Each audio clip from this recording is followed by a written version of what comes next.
Hello, everyone, and welcome to Good Body, Good Brain. This is a place where we take neuroscience and we marry it with the latest research about how we can be healthier, wealthier, and wise.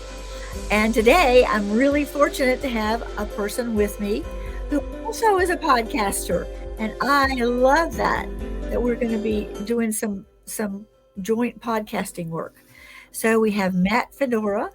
He is from Fort Wayne, Indiana, and he has a very, very interesting background. And so I'm going to let him just give us like a quick overview at the beginning of where you came from the Marine Corps, what you're doing there, and how you are now, and how you see yourself a couple of years from now. So take it away. Hey, well, thank you for allowing me to be on here. So my story started my senior year of college, or I'm sorry, my senior year of high school. I grew up in this negative atmosphere, very poor, victim mindset like mentality within my immediate family. And so my older brother had to pay for me to take my ACT. We got the time wrong. I showed up late. I wasn't allowed to take my ACT. So I had no idea what I was going to do. About a week after that, I had somebody approach me in lunch. I had this Marines backpack on, and he's like, "Hey, have you ever considered joining?" I was like, "No, I just got this bag for free in the mail. I just don't want to carry my books everywhere."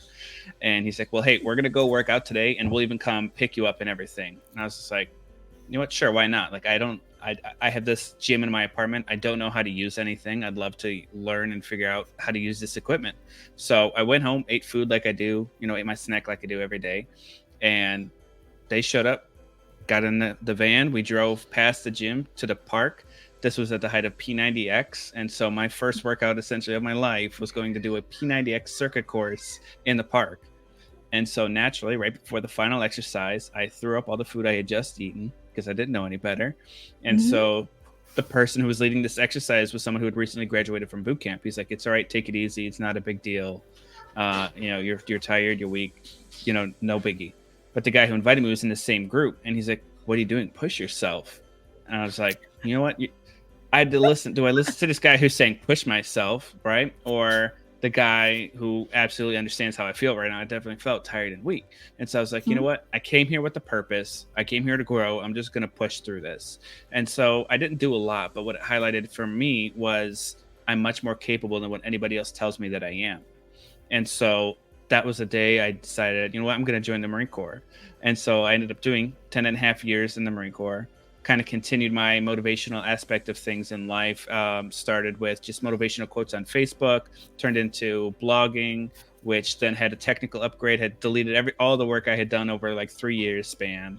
So then I learned what a life coach was after watching I'm Not Your Guru by Tony Robbins on Netflix. Mm-hmm.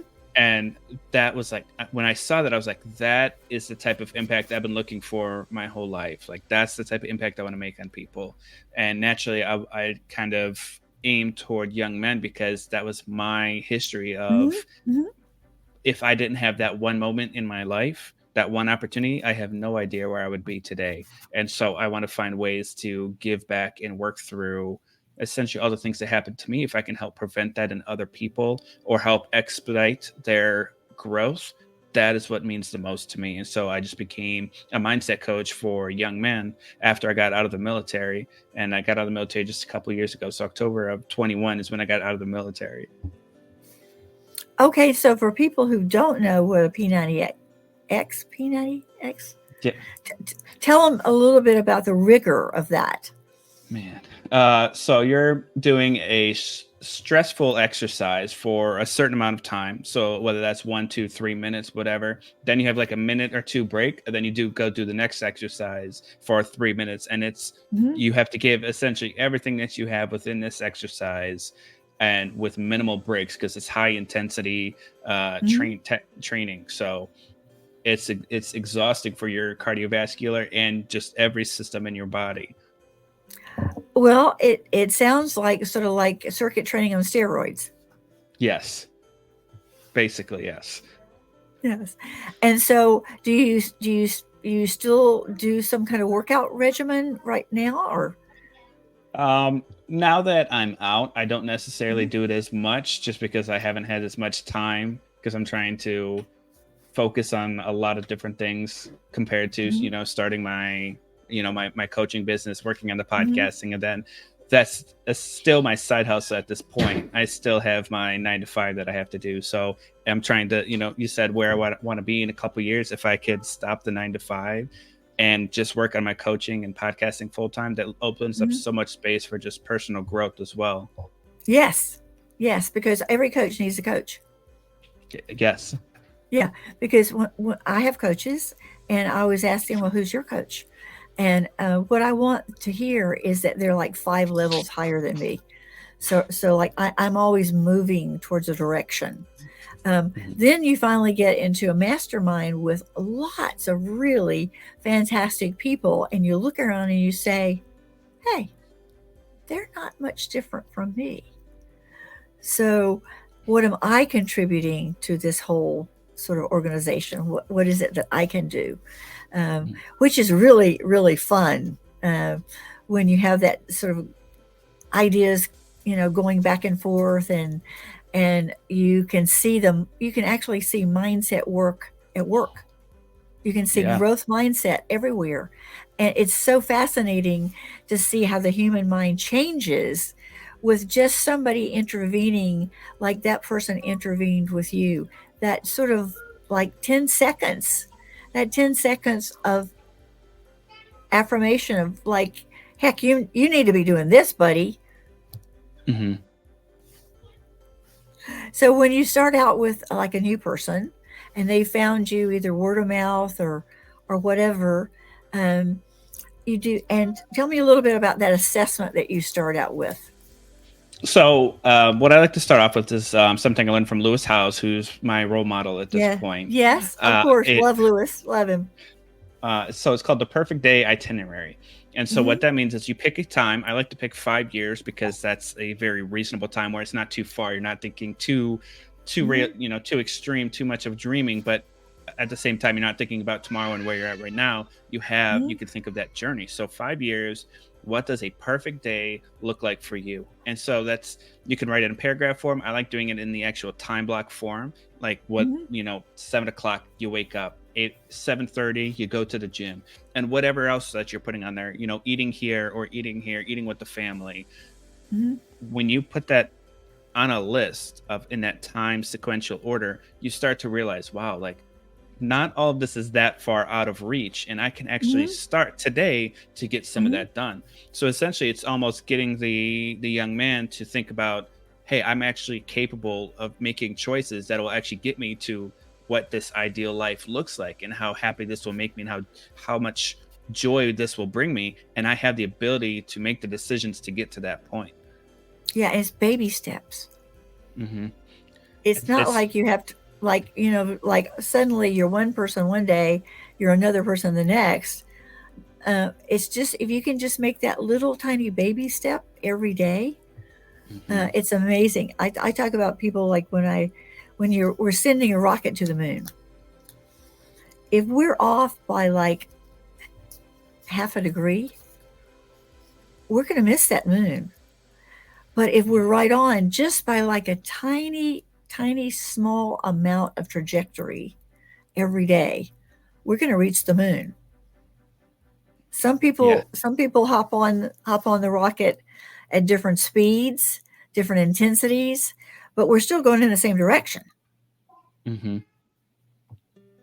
Yeah, that's a great point. And I think we overcomplicate ourselves because we overthink everything that oh, I have to Mhm, make these 50 different steps to get to this point, instead of, mhm, okay, let's just focus on this one small thing, and let's mhm, apply that today and apply the same thing tomorrow and again mhm. and again. And it's just this avalanche of, I'm just going to continue to grow and grow and grow. And then that's how you become that person that you want to be, and that you see yourself becoming, is just those small, small steps. Yes, and I love the concept of consistency.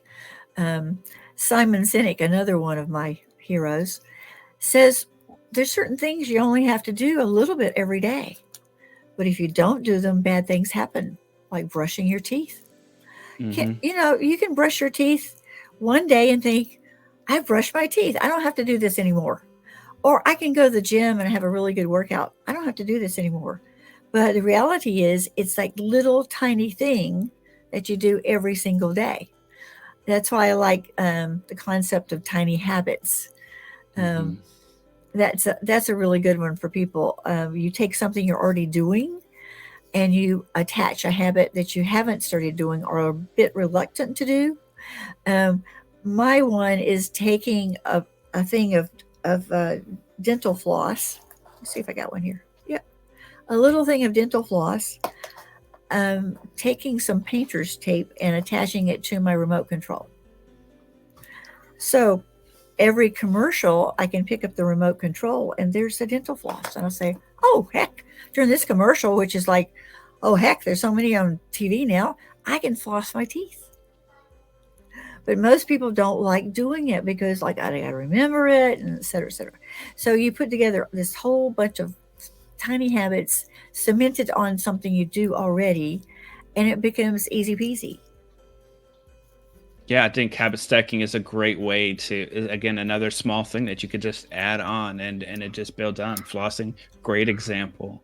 Um, you know, I think the gym is one of the hardest ones. People are like, oh man, like I just want to start going to the gym. What do I do? And it might be something as simple as when you get up, like have your clothes already ready and Yes, put it right have the next gym to you bag.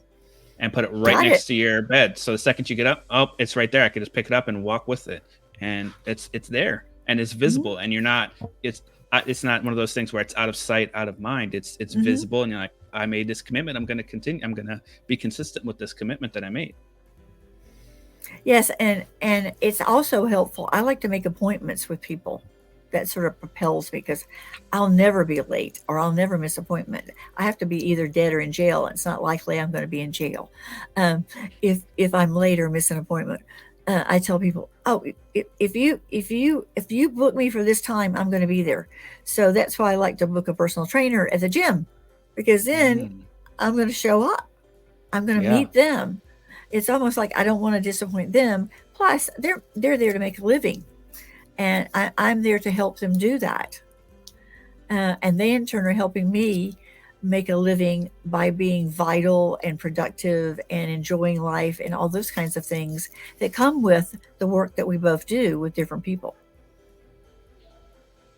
Yeah, that's a great way as well because you understood what your value was. You don't like being Hmm. late, and you attached that habit to a value that you had, and so Hmm. you can connect, make sure that habit is actually heartfelt too. Hmm. Now, you have another job, which I think is very stressful. And you've been doing it for quite some time. And I know you did it partly in the Marine Corps, and now you're still doing it. Mhm. Um, give us a little bit of what, first of all, tell our audience what it is, and also how you manage the sort of innate stress that comes with it. So my 9 to 5 is air traffic control. Started that. That was the job I got when I joined the Marine Corps. Continue to do it. It's a decent paying job. Mm-hmm. But like you said, yeah, it does come with some inherent stress. If you're not good at it, it makes it a lot more stressful. But Mm-hmm. if you're actually good at it, the things that you learn and you take away are you learn to focus on what you can control and what you cannot control.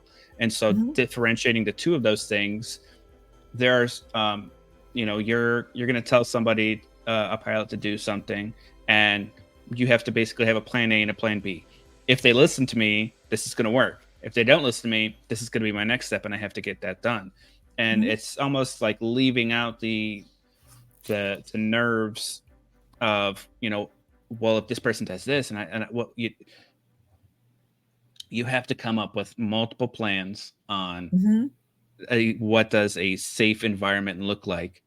Mm-hmm. And once you have that experience and you figure what that is, it becomes a lot less stressful. You have your stressful days where everybody's talking on top of each other and you have no idea how to make heads or tails of what's being Mm-hmm. said.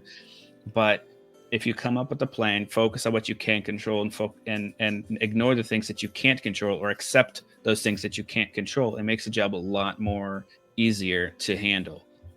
I think absolutely that's hitting the nail on the head because I sometimes work with jet fighter pilots who have their idea that they want to become a commercial airline person because the money's really good and you get to, time off, you get to be with your family, etc. But you're dealing with big egos all day long. Now, I know they really appreciate you because you're going to be there for them, especially if something really untoward happens, like, say, a door flies off on Hmm. the side of an airplane. Can you imagine? Uh, I was living in Hawaii when that plane, the something about the roof sheared off, and several of the flight attendants went with it, and Oh. they had to land. They had to land in Kahului Airport, which isn't the greatest airport in the world. So the pilot, got it done, and Hmm. by the time he got down, that every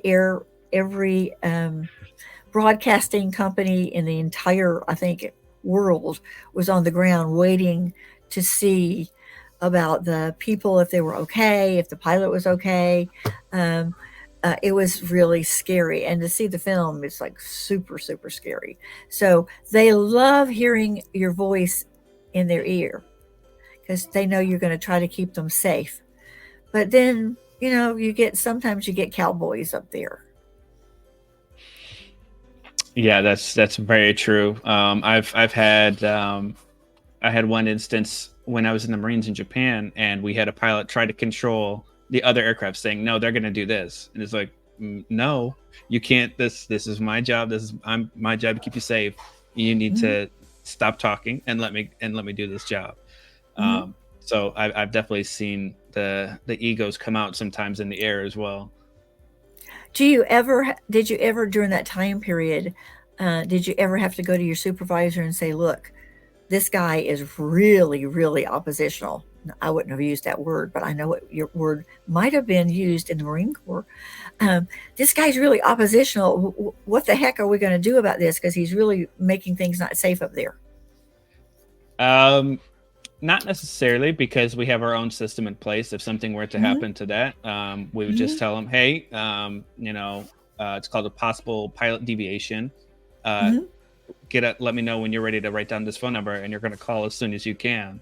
And so Hmm. and then we have to essentially write a report on them and let them know, "Hey, that Hmm. what you did was not okay. This goes against the air safety, and now you have to. And now, that's it's almost like like when we drive, we get points against our driver's license. They get points Hmm. against them for their flight, for their flying."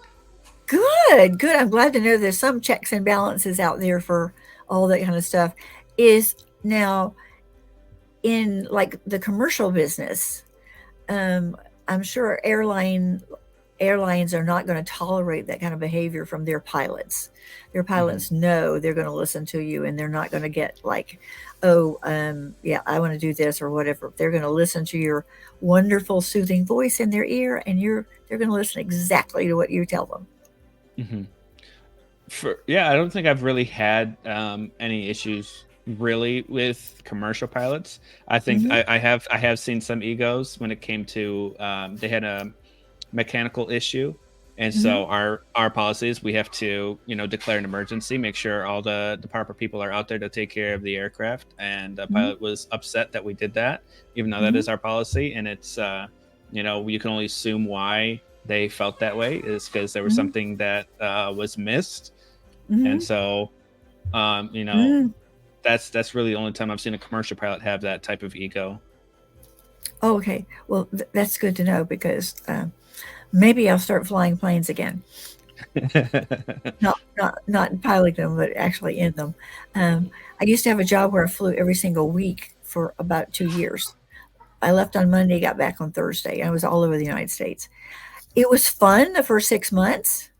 I learned how to get into the plane, get situated, put my seat a little bit back, and fall asleep before takeoff. Oh, I was those are actually asleep.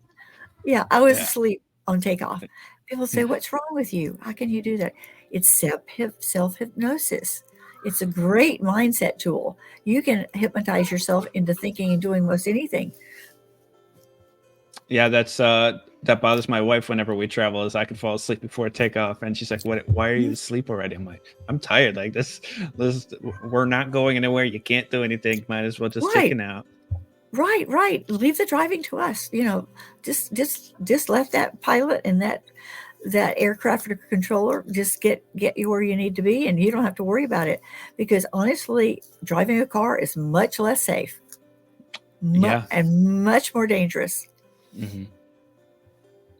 So I love that you incorporated some of your um, mindset work that you sort of had to learn when you were growing up. You had to kind of change your mind, and I call it stepping into a story or stepping out of one. Because sometimes young people, especially teenagers, get into a story, and that story is related to what their family tells them who they are, and that not they're not really that person at all, but they don't know it and they can't see it. Hmm. So I think part of your job is having them learn how to see it, and giving them hope that they can really see it for themselves. Hmm. What do you think would be like some of the worst cases that you've ever encountered in terms of like what a family member said to I'll call them a child, they're teenagers but they're still children. um, what do you think about those kinds of things that parents, like either through ignorance or just through plain meanness, say to kids? I think that's where a lot of our, s- I mean, parents are the ones who instill the belief systems and identity in kids, and so this is why I focus on what I did, because that kind of happened to me, where my parents told me, "Hey, this is who you are. This is what you're going to be," Mm-hmm. and it was definitely a lot of negative things, and a lot of things that parents Mm-hmm. shouldn't say, because then you start Mm-hmm. believing all these negative things about yourself. And so I Mm-hmm. definitely said a lot of that in my family. Unfortunately, it's still there in some people, where they still Mm-hmm. believe certain things. And so it is very hard to work through that, because especially in younger men, if they're below the age of 18 and they still live with their family, when you start working with them, they're going right back into that environment that created the problem to Mm-hmm. begin with. And so Mm-hmm. now they need the tools of, how do I how do I learn and continue to grow, Mm-hmm. but also set those boundaries of, I'm not okay with how you're talking to me. Mm-hmm. um if your parents are calling you dumb, that happens. Stupid. Yeah, You're just like you your father. You'll yeah, never oh amount to anything. You're gosh, just those like are your like, father. yes, that is like one of the worst ones, and it still bugs me Yeah. to this day, hearing things Uh-huh. like that.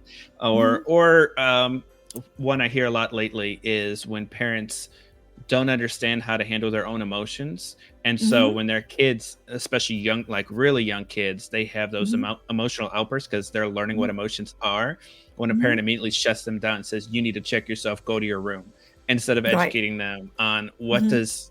what is this emotion? How do I handle this emotion and get better? Mm-hmm. Something Mm-hmm. that I instill in my kids is, every week we go through, we try to learn a new breathing technique. That way, when Oh these yeah. moments come, when Great. the moment comes up, all I have Mm-hmm. to do is, all right, which breathing technique do you want to do? Oh, I want to do this one. Okay, go ahead and do that one. So we calm down, and then we can Mm-hmm. work through that. Mm-hmm. Um, it's, I think it's a combination of parents not knowing what to do Mm-hmm. and not wanting to know what to do, because they Mm-hmm. think, this is my traditionalist mindset. This is where I just want to stay. This is how I was raised, and I grew up just fine.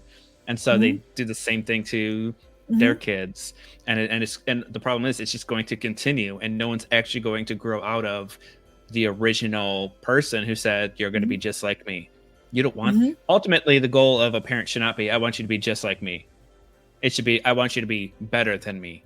So Mm-hmm. I'm going to learn and grow, and I'm going to help. And while I'm learning and growing, I'm going to pass that information on to you, and you're going to continue to learn and grow. And that's how we create better young adults and a better society Mm-hmm. moving forward. Mm-hmm. Yes. I teach, I have a lot of clients who have a lot of anxiety, mainly because um, there's a lot of uncertainty around. Things are different today than they were 15, 20 years ago. Mhm. And there's a certain degree of unsafeness, like when you go out in the world. Like, I really need to check my environment. I really need to know where I park. I really need to make sure that everything is on the up and up, before I go somewhere to do something. So it puts that sort of like little bit of like, um, hypervigilance back there, which can cause some anxiety in people. And sometimes it's just plain physiology. Junk food equals junk mood. And Mm. that's where we like biohack it. Like, hey, let's get you cleaned up on the inside so that the outside follows. And then you'll really dial down that anxiety. But I teach them breath also. And I like this old Ayurvedic one. It's called straw breath. And you probably teach this one too, where you just take the biggest inhale you can, and then using your core muscles without even stopping or counting, you just let it come out in a little, like you had a straw in your mouth, and it looks like this, like that. And you Mm. just let it come out. You do it 3 times. And when you're doing it with children, especially small children, we call it kissy breath. Hey, let's do some kissy breath. Ooh, like this. And they love it. They get all like, yay, let's do some kissy breath. But the trick is to teach it to them when they're not upset. Yep. And so they've got the tools, and they can reach in their toolbox of emotional sort of regulation and say, okay, I'm going to use this one now. Mhm. And Matt, if you when you get your kids in that mindset, and when they grow up to adults, they're going to produce some of the greatest kids ever, because they've learned that from get go. From And then they'll go over to Grandpa's house, and then Grandpa will say, "You kids are the greatest kids I've ever seen." Yeah, I feel that every I'm blessed to say I feel that every day. Hmm. So, how old are your kids? My girls are 8 and 6, and my son is 3. Woo! Do they coddle him? Do they Are they like, oh, we've got a brother now? Oh no. It's an interesting dynamic for sure. Oh yeah. They see him and they're like, oh, we could be aggressive now too. So it becomes very aggressive from time to time. But Hmm. I think my 6-year-old loves including him on everything. And Hmm. so, like first thing in the morning, they're usually the first two up. They'll just, Hmm. hey, we're gonna play this game. We're gonna learn this. And so, Hmm. for I think I was just talking to my wife yesterday and this morning about how Hmm. amazed I am that my 3-year-old can communicate as well as he does, and Hmm. he'll say, whether it comes to like emotion aspect of things, he'll sit here and say, this is what I'm feeling. Oh, okay. And we can work through it. Or Uh huh. it's something as, hey, this happened throughout the day, and he could tell you the events that happened throughout the Hmm. day and can tell you all about it. it's Oh, it's that's wonderful. amazing. Yeah. When you can figure out where the trigger is and what the sequence is after that and how you can resolve it, holy cow, that is a setup for a really, really good life. Hmm. So tell me a little bit about your podcast. What kind of people do you interview? Um, what do you focus on? So my podcast is called Choose to Live, Love, and Grow. It's all about being the best version of yourself through mind, body, heart, and spirit. I like to focus on how do you be the best version of yourself. And one of my consistent topics lately has been about mindset shifts and men's mental health, because Hmm. men need to work through a lot of things. And so if I get some people that are Hmm. experts in men's mental health, Hmm. that's amazing. And if we can provide those tools to people as you're younger and work through those things, that's how we're going to continuously grow as men, and as a society, creating a Hmm. safe space for men to have emotional connection and talk about their feelings. Or, I'm going through this difficult thing and this is my mindset shift, and how do I work through that? Those are the things that bring me joy when it comes to interviewing certain people.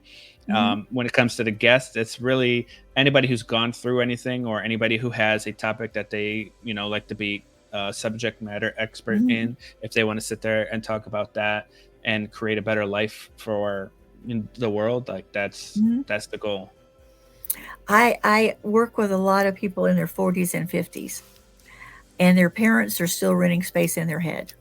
Mm. Um, and getting those belief systems teased out and providing evidence that they're not true. Um, and I think probably the worst one that a parent can do is when a kid hurts themselves. Like it Mm, really hurts. And they say, that didn't hurt. Why are you yeah. crying? You're a boy. Come on, toughen up. Yeah. That is one of the most detrimental things that a parent can do for a child, especially if you do it over and over and over. And they learn that their emotions aren't really valid in the big world and they're not supposed to show them because they're supposed to be a man and tough. Hmm. I would imagine in the Marine Corps, um, well, they pretty much break you down pretty good and then build you Hmm. back up. Um, Hmm. they have to get you through that cry like a baby phase before they can build you back up. Um, Hmm. but for children, they just need their parent to say, "Okay, I know it hurts. It's going to feel better in just a few minutes. Um, if we need a band aid, we'll go get one. But you're going to be okay in just a little while." Just that reassurance that, like, it's okay to feel bad. It's okay to hurt if something really, really hurts you physically or even emotionally. Some kids are very sensitive and they get triggered by um, other adults or classmates who aren't raised the way they're being raised. So Hmm. sometimes part of your job as a parent is just explaining the world to your kids. Like, your friend over here has parents that are a little bit different than us. And Hmm. and so you might see something different when you're talking with them. Yeah. And I think on top of that, I think it's also not jumping to save them immediately when they do get Yes. hurt, because they Hmm. have to learn, they have to also figure out, does this actually hurt or not? And then you can have that conversation with them of, oh, okay, like you said, like it's going to be okay in a couple minutes, unless Hmm. oh, this Hmm. is really not good. Like I know you're hurt. I'm going to jump in there and let you know, hey, I know you're Hmm. hurt. I Hmm. think it's a combination. Otherwise, every little thing they know, hey, if I just do this and like I scream out for help or I get hurt, I know Hmm. I'm going to get attention. And so it Hmm. becomes, if I'm not getting attention, this is what I'm going to do to get the attention. And so I think it's almost, it's not necessarily a fine line, but it's knowing when to go in there and help and support, and then when to let them work through it on their own, but Hmm. also always being there as for Yes, a backup. support. Yeah. Yep, a backup. Yep, yep. Those are great ways for parents. But it's hard to give what you don't have, Yeah. and that's like the tough one. And honestly, men have mental health issues, but women don't take care of themselves because they are the caregiver, the consummate caregiver. And I Hmm. tell women, if your cup is empty and it's sort of almost not full, you can't pour from it. You can't pour all that compassion and empathy and love to another human being if you're not feeling it for yourself. Hmm. And I think a lot of women say, "Oh, that's silly because nobody's ever let me do that. I just keep on doing what I'm doing." Um, and it's okay when you're 30, maybe, but when you hit 40 or 50 and you haven't cared for yourself, it starts to Hmm. become a health problem, a mental health problem, and women start to wonder, like, "Oh heck, I'm going through menopause. I'm crazy already, and then I've got all this other stuff in my head." So my job is to tease all that out. You're crazy because your hormones are doing this, but you're a little crazy because of what your parents said. Yeah, so Hmm. just letting them know it's okay to be a little crazy every now and then. Hmm. So we've almost reached our end of our time. It's gone by really fast. Yeah. And in the show notes are going to be ways to reach you, um, different places you have your information, like Instagram, your website, all those kinds of things. And if you could just kind of put a bow on all the things that you think about being a mindset coach, what would you give to our audience, especially those young men who are looking for something better than what they have? I would say, first off, it's okay to not be okay. It's okay to, you know, say that you're not okay, to actually talk about it and find that support system. And then while we're working through things, there's a way to just start small and continue to move forward and grow. Even though we may not be okay, there's still ways to work through that and not be okay and grow at the same time. We don't have the world doesn't stop when we're not okay, but it's still important to highlight that and work through that so it doesn't continuously happen. Yes, great advice. And also the consistency. Yes, this happens. And sometimes it's a landmine in your head that you accidentally stepped on and didn't know it was still there. Then you have Mm-hmm. to kind of take it apart a little bit. I Yeah. hear a 3-year-old. I hear a 3-year-old. Yeah. Matt, this has been delightful. I'm so glad to get to know you a little bit. Um, and also, too, I'm so glad that this is the people you're working with, because if you can head this off before it really starts, Mm-hmm. what a great thing it'll be for your kids growing up. And if parents need also some growth mindset, I think you might be a pretty good one to help them with that too. Yeah. Yeah. Being a great parent is one of the most important things to me. I tell people who say, "Oh, I'm just a parent." I said, "You're doing the greatest job in the whole world. You're creating a responsible human being, and Mm-hmm. what else could be any bigger than that?" Mm-hmm. Thank you so much, Matt. I really appreciate you being here. And folks, when you hear Matt, check out his websites. Um, Go to his podcast, take a listen, subscribe, and follow, because we podcasters love that. Yeah. Okay. See you next time.